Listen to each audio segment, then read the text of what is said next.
주님의 이름으로 사랑합니다. 축복합니다. 아멘. 네, 강건하시기 바랍니다. 아멘. 행복하시기 바랍니다.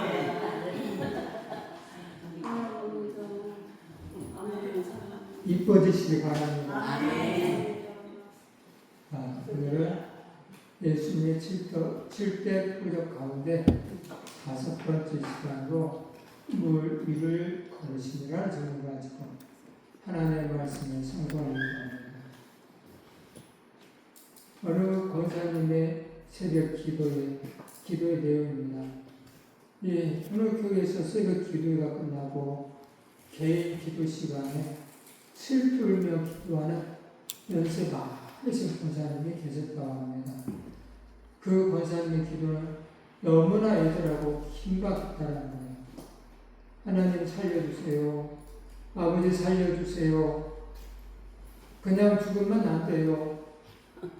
너무 불쌍해요. 주여 믿습니다. 살려주세요.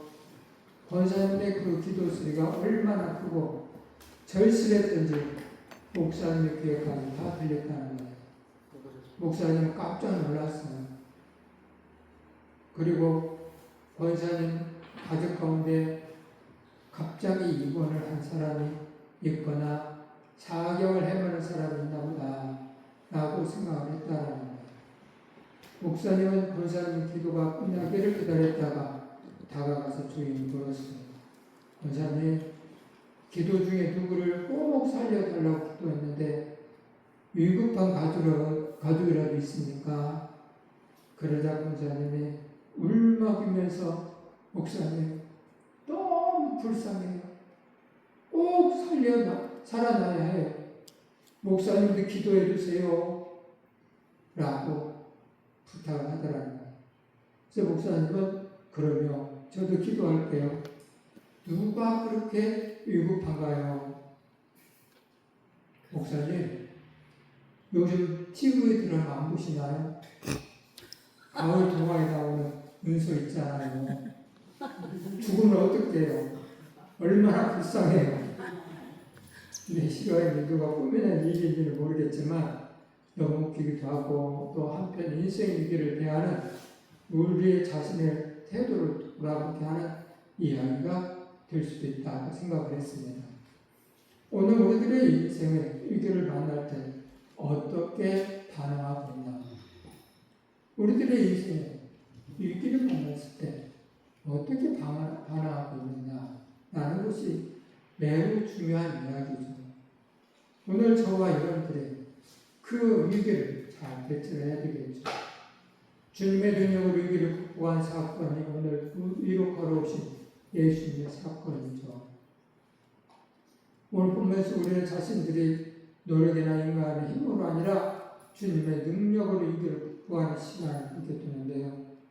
지난 주일 말씀에 예수님께서 보리떡 5개와 물고기 2마리로 5,000명을 먹이신 오병이의 기적에 대해서 살펴보았고요.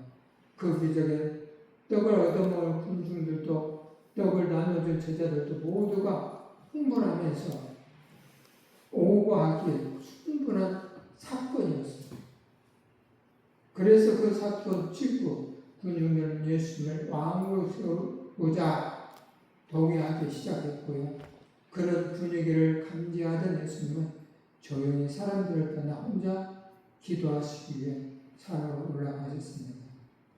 사람들이 환호하고 열광하고 인기가 올라가면 우리는 성공했다고 착각을 하지만 바로 그때가 위기라는 것을 주님은 간파하시고 하나님 아버지와 더 깊은 만남과 교제의 시간을 갖기 위해 군중을 떠나가신 것입니다.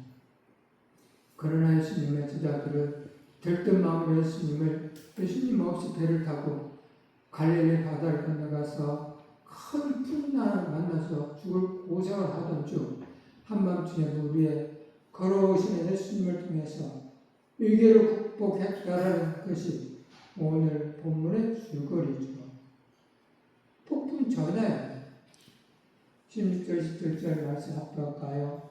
저물매 제자들이 바다에 내려가서 배를 타고 바다를 건너 가버나움으로 가는데 이미 어렵고 예수는 아직 그들에게 오시지 아니하더니 라고 말씀하고 계십니다.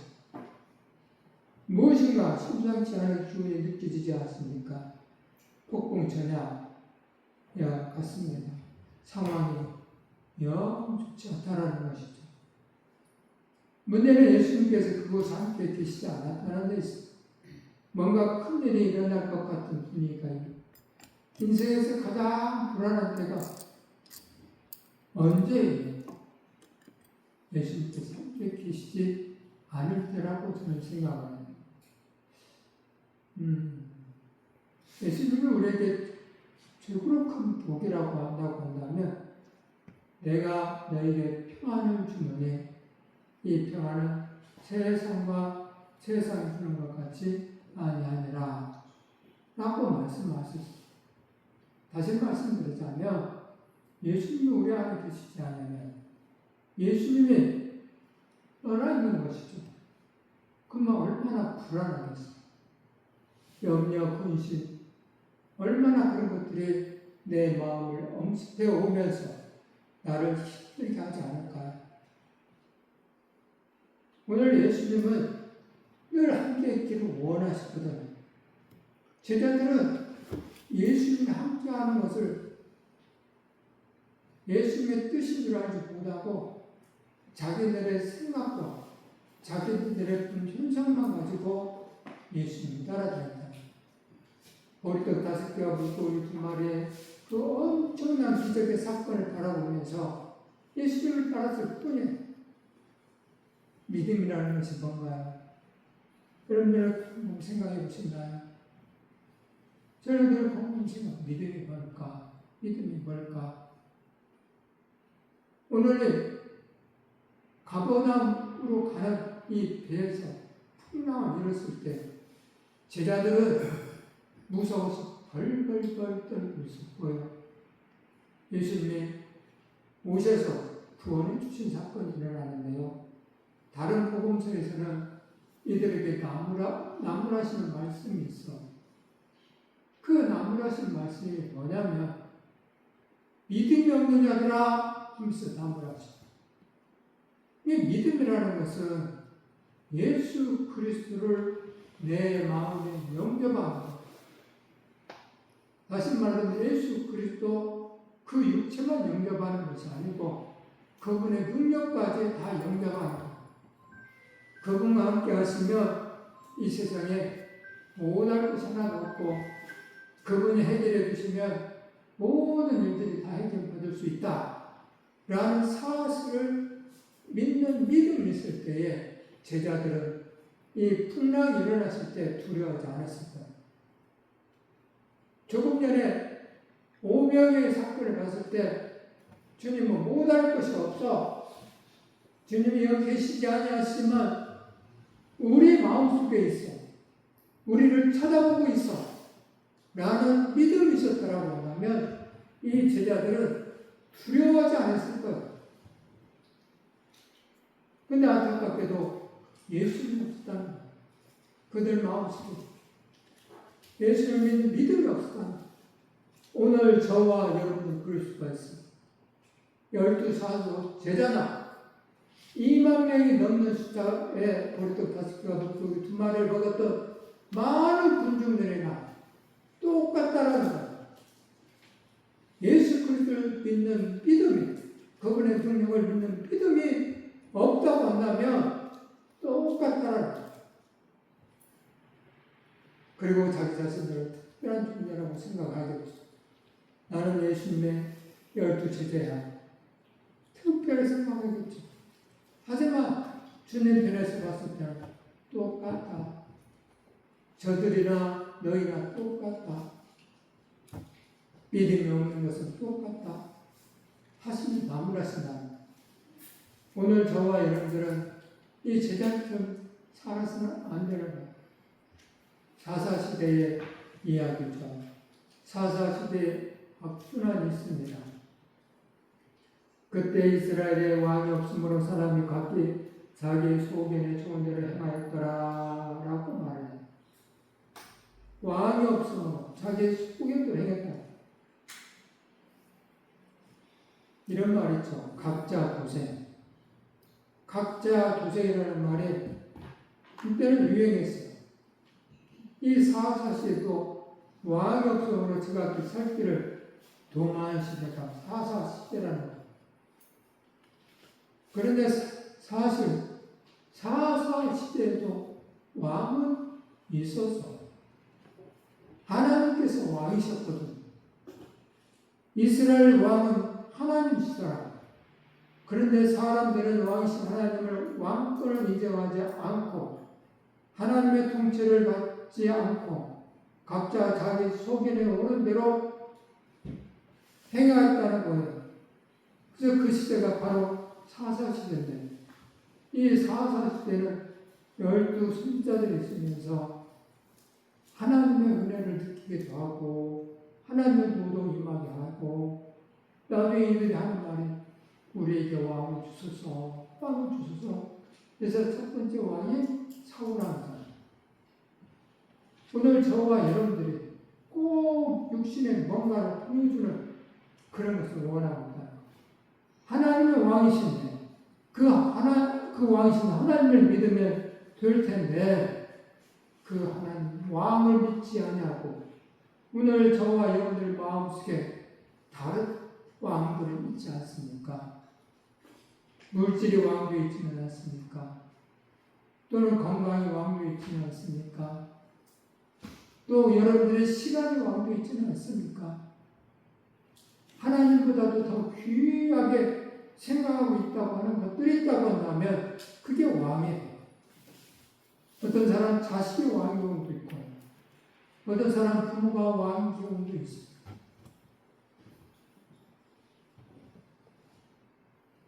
추석인데 이런 시대에 성경 말씀에 의하면 가족이 하나 되는 모습이 참 좋은 것일 텐데 차들을 바라보니까 엄청난 사람들이 품귀 차가 너무 많아. 옛날과의 차이점이 있다 본다면 옛날에는 고향을 향해서 그렇게 차들이 붐비고 차를 타려고 애를 쓰고 힘을 썼는데 오늘날은 그렇지가 않다. 여유가 생기면 자기 가족끼리 개인적으로 놀러 다니라고 정신이 없어. 하나 되지 아니하는 모습. 너무 마음 안타깝죠. 하나님 아버지는 내 부모를 공경하며 네가 땅에서 잘 되고 장수하리라 하셨건만 오늘날 많은 사람들이 엄청나게 움직이는 그 인파 속에서 그만큼은 과연 고향에 계시는 아니 부모님이 계시는 곳에 몇 명이나 갈까 이런 생각이 들더라. 엊그저께는 중국에 있었던 이야기죠. 한 10km를 가는데 10시간 걸린다. 10시간. 야, 10km 가는 거. 어쨌든 오늘 저와 여러분들은 이 사사시대에 악순환이 일어나서는 안 돼요.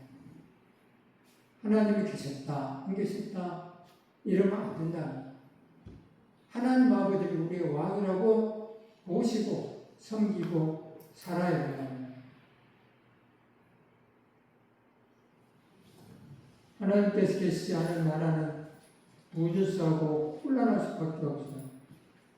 공산주의 중주국인 구소련이 과거 70년 동안 공산 독재 정권 통치에 있을 때 무슨 일이 벌어졌습니까? 구소련 전역에서 매일 하나님은 죽었다고 일찍이 만들고요. 천국의 교회들을 폐쇄시키고요. 기독교인들을 모두 잡아 강제 수용소에 보내거나 죽였어요. 매년 스탈린 정권 통치하에서 6천만 명 이상의 피해 수종으로 잔인하게 죽임을 당했습니다. 나라뿐만 아니라 우리의 가정과 각자 개인 삶의 모든 영역에서도 하나님과 함께 하지 않으면 우리의 삶은 점점 더 어두워질 수밖에 없어. 앞으로 무슨 일이 일어날지 예측할 수가 없다라는 거예요. 삶이 무너져서 무질서하고 혼란해진다는 거예요. 이것이 오늘날 세상의 모습이고 하나님 없이 사는 사람들의 시대에 큰 바람이 불어 파도가 일어나더라 라고 말하고 있습니다. 돌발 상황이 갑자기 바뀌었다는 거예요. 우리의 삶에서도 종종 이러한 일이 일어날 때가 있어요. 삶을 위협하는 풍랑 같은 문제가 갑자기 발생하는 때가 있다라는 거예요. 전혀 예측하지 못한 문제로 인해서 큰 어려움을 겪을 때가 있다라는 거예요. 호수처럼 잔잔하고 평온하기만 하면 갈릴리 바다에서 순풍에 돛달고 기분 좋게 항해하던 거기에서 갑자기 큰 바람이 불고 파도가 일어났다. 제자는 너무나 당황하며 어찌할 바를 몰랐죠. 마음의 평안이 한순간에 사라졌어. 염려, 불안, 두려움이 사라져 덮이고 말았다. 제자들 중 상당수가 베테랑 어부 출신 때문에 밤이 되면 바다에 바람이 분다는 것을 어느 정도 예측을 하고 있었다는 것이죠. 근데 그날 밤은 달랐죠. 그들은 예측했던 것보다 훨씬 더 큰 바람이 불고 또 파도가 크게 일었어요. 너무 무섭고 위협적이었어요.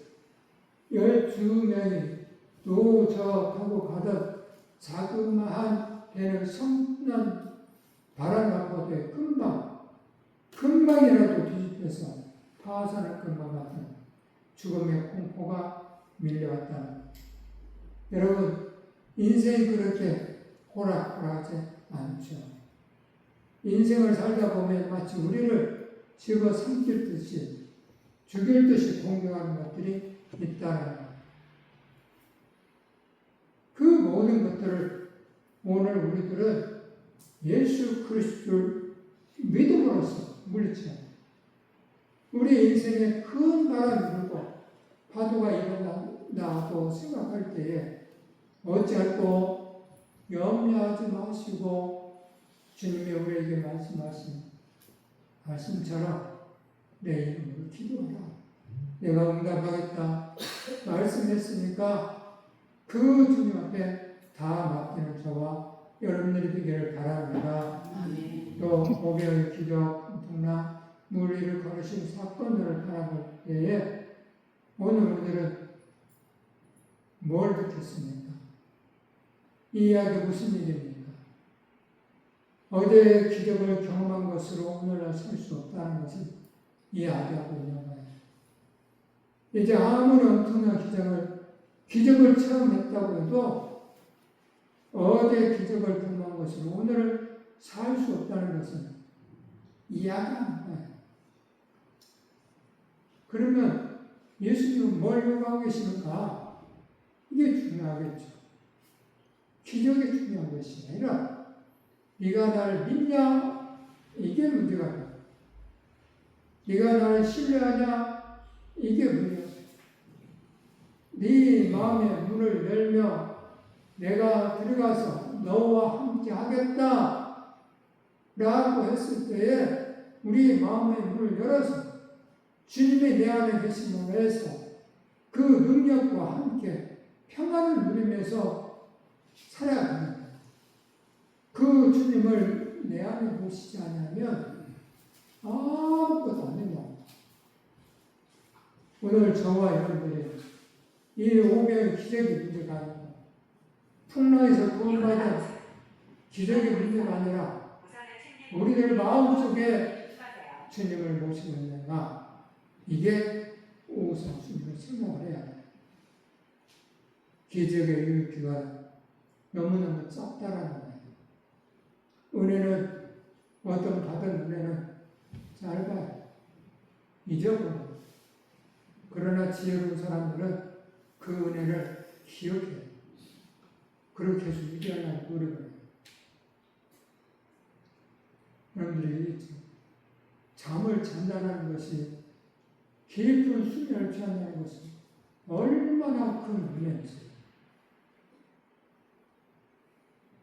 수면을 취하지 못하고 괴로워서 1시간 만에 또 1시간 만에 또 깨는 괴로움 속에 있었을 때 너무 고통스럽잖아요. 근데 그것이 사라졌어요. 얼마나 감사한지. 너무너무 감사해요. 그래서 몇십만 한번 깨도 하나님 감사합니다. 이렇게 깊은 수면을 취할 수 있도록 은혜를 주셔서 너무너무 감사합니다. 이것을 잊어버리게 해주세요. 근데 기적의 유효 시간 짧아요. 기억하지 않으면 잊어버려요. 그걸 기억하면서 하나님께 감사를 해야 되는데 그걸 기억하지 않으면 당연한 줄 알고 잊어버려요. 그러면 하나님의 은혜를 느낄 수가 없어요. 잊어버리지 않고 기억. 오늘 저와 여러분들이 감사할 것이가 얼마나 많은지를 찾아서 감사해요. 얼마 전에 종아리가 꼭 220V 전기로 한 번씩 지졌어요.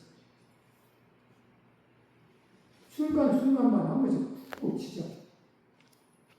그냥 한 밤을 세워서 너무 아파서. 그런데 그 다음날 가니까 220V가 110V로 줄어들어요. 지지기는 지지는데 견딜만 하죠. 그 다음날 가니까 또 좀. 지금 없어졌어. 야, 하나님이 지켜주지 않으면 안 되겠구나. 하나님의 공화식 속에 우리를 살아야 되겠구나. 이런 것이 없는 사람은 아무렇지도 않게 되겠지만 경험해보니까 우리가 한 걸음 한 걸음 걸어가는 것도 숨 쉬는 것도 움직이는 것도 다 하나님의 은혜더라. 순간순간에 걸음걸음이 제대로 걸으면 괜찮은데 그것도 내 힘으로 걸 수 없을 때가 있어. 비틀거리면서 넘어질 때가 있어. 근데 대형 사고가 일어날 확률이 있었어. 그 순간에 다치지 않게 해주셨으니까 얼마나 감사해요. 하나님 감사합니다. 늘 우리 마음에 주님이 계시지 않으면 안 된다는 것을 주님 계속 말씀하시고 오늘 우리들에게도 그 믿음이 있냐 없냐를 늘 예수님 물어보고 계신다는 어떤 풍랑이 여러분들에게 닥쳤을 때에 괴로움이 닥쳤을 때 인생에 어떤 핍박이 임했을 때에 주님이 함께 계신가 생각해 보시기 바랍니다. 홍해의 기적 정말 기가 막혔죠. 홍해가 갈라졌어. 사람들이 건너왔어. 그리고 엄청난 애국 군대가 쫓아와서 죽이려고 했어. 하나님하고 이스라엘 백성들이 다 건넌 후에 애국 군대가 홍해 속으로 들어왔을 때 물이 덮쳐서 그들을 다 죽이는 일이 벌어졌어요. 하나님 아버지는 엄청난 기적을 일으켰어요. 그래서 그들은 감격에 찬송하네요. 하나님 고맙고 감사합니다. 저 애국 군대로부터 구원해 주셔서 감사합니다. 라면서 찬송해요. 그런데 얼마 가지 않아 3일도 안 되는 수르 광야에서 원망을 해요. 물이 없어서 수르 광야 마실 물이 없다고 원망을 하며 하나님을 대적했다는 말. 참 사람들은 참 어리석어. 그래서 작심삼일이라는 말이 이때 생겨나지 않았을까 생각합니다. 오늘 저와 여러분들이 하나님의 은혜를 여호수아 갈렙처럼 가슴에 새기고 보면 가난한 거예요. 근데 하나님의 그 능력을 가슴에 새기지 않는 이스라엘 백성들, 20대 장녀들은 하나님 아버지께서 노하셔서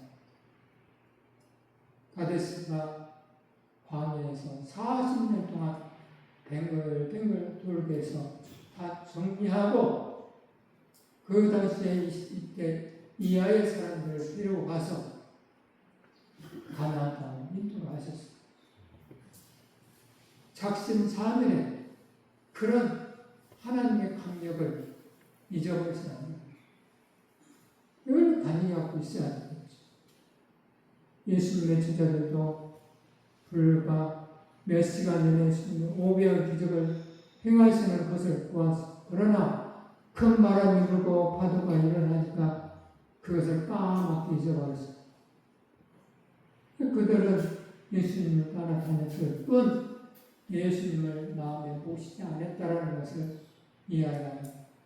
오늘 저와 여러분들도 교회는 나왔지만 예수님을 마음에 모시지 않으면 주님의 제자들처럼 이렇게 살 수밖에 없어.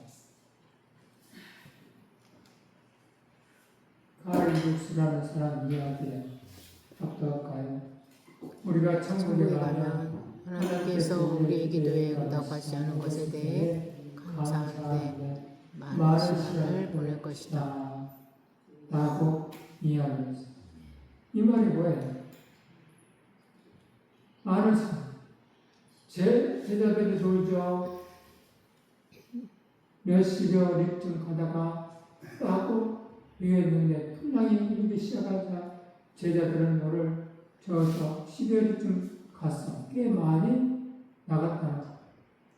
제자들은 엄청나게 노력했어. 제자들은 처음에는 자신들의 힘으로 어려움을 극복해보려고 애를 썼어. 몸을 짚고 아무간 힘을 썼어. 그러나 그들은 지고 말았고요. 정먹던 힘까지 다 동원해서 엄청나게 노력했음에도 그 풍랑을 벗어날 수가 없었어. 그 풍랑을 벗어날 수 없었지만 주님의 은혜가 기다리고 있었던 것을 볼 수가 있어요. 자기들의 힘으로 뭔가 해결했다고 한다면 주님을 만날 수가 없었을 거예요. 우리의 기도에 응답하지 않을 때에 주님의 은혜가 임할 때도 있어요. 그래서 감사를 해야 된다는 거죠. 인간의 끝은 하나님의 시작이에요. 인간의 절망 하나님의 희망. 오늘 저와 여러분들이 하나님을 믿는 하나님의 사람들은 인간의 절망이 일어났을 때 하나님께 매달리게 돼 있어요. 누구만? 하나님의 자녀는. 그러나 인간의 절망이 닥쳐왔을 때 내 안에 그분이 계시지 아니하면 사망에 이를 죄를 짓게 되죠. 다리를 올라가서 떨어졌던가 옥상 올라가서 떨어졌던가 사망이 그들을 엄습해 오면 그렇게 되면 해결들이라는 착각 속에서 영원한 사망의 고통에서 살고 살수. 오늘 저와 여러분들은 이게 하나님 앞에 기도해야 돼요. 오늘 19절에 이렇게 말해요. 어떡합니다. 제자들이 돌죠. 10여리쯤 가다가 예수께서 바다 위로 걸어오에 가까이 오시는 보고 두려워하거든. 제자들이 보고 두려웠다는 거예요. 예수님께서 가까이 오시면 제자들은 아니요. 해야 할 텐데 제자들은 두려웠어요. 왜 그랬을까? 예수님을 알아보지 못했기 때문에 두려웠다는 거예요. 동일한 사건을 기록한 마태복음 10장에 마가복음 6장에 보시면 제자들은 예수님께서 바다 위로 걸어오심을 보고 놀라 유령이라 라고 하며 무서워하며 소리 질렀다고 말하고 있습니다. 제자들의 처지가 충분히 이해는데 아마 우리 같았어도 그 상황은 그렇게 반응했을 것 같아요. 제자들은 예수님께서 바다 위를 걸어오실 것이라고 상상도 생각하지 못했을 거예요. 예수님이 걸어오고 해서 놀랐을 거예요. 근데 믿는 믿음이 있습니다. 예수님 우리를 구원하기 위해서 오신 것 같다 라고 생각할 수도 있단 말이에요. 그래서 예수님을 믿는 믿음이 중요하다는 걸 볼 수 있어요. 나사로 살신 이야기를 요한복음 11장에 보면 나오죠. 나주가 병들어 간다는 소식을 듣고도 이틀을 더 직장에서 나사로 죽은 후에 배달로 갔다는 거예요. 이미 자멸시 다 끝났고요. 그러나 시에 죽은 나사로를 다시 살리심으로 예수님의 명령을 드러내셨어요. 부활의 이후로 생명이신 예수님의 명령을 나타내신 것을 볼 수가 있어요. 그분은 이런 분이에요. 물 위를 걸으실 뿐만 아니라 오병이어 사건을 일으키실 뿐만 아니라 죽은 사람들, 사망도 자기의지 하시는 분이 우리 주님이에요. 그래서 오늘도 첫 번째 장례하신 예수님이 하나님 앞에 갔듯이 오늘 우리도 또 그렇게 갈 거라고 사망을 주고 하나님 나라에 갈 거라고 얘기하고 있습니다. 하나님의 가장 적합한 시간이 찾아오신다는 것을 생각하십니다. 20절에 주님은 내니 두려워하지 말라 라고 말씀하십니다. 내니 두려워하지 말라. 오늘 저와 여러분들이 우리 안에 그분을 모시면 그분이 말씀하신다니까. 내니 두려워하지 말라. 이 음성이 들려주면 믿으시면 내 마음이 평안해져요. 무엇을 바라보느냐가 중요합니다.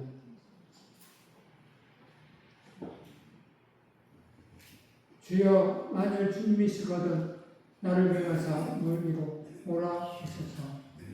베드로는 그렇게 말하였습니다.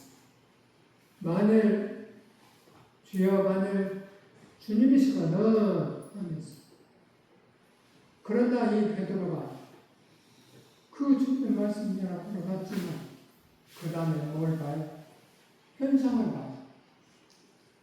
바람을 보고 무서워 빠져가는 거야. 바람과 파도가 일어나는 것을 보고 무서워서 있을 때 빠져가요. 금방 물을 입을 걸었던 그가 이 현상에 의해서 보이는 것에 의해서 믿음이 예수님의 능력을 의지하지 못했다는 거예요.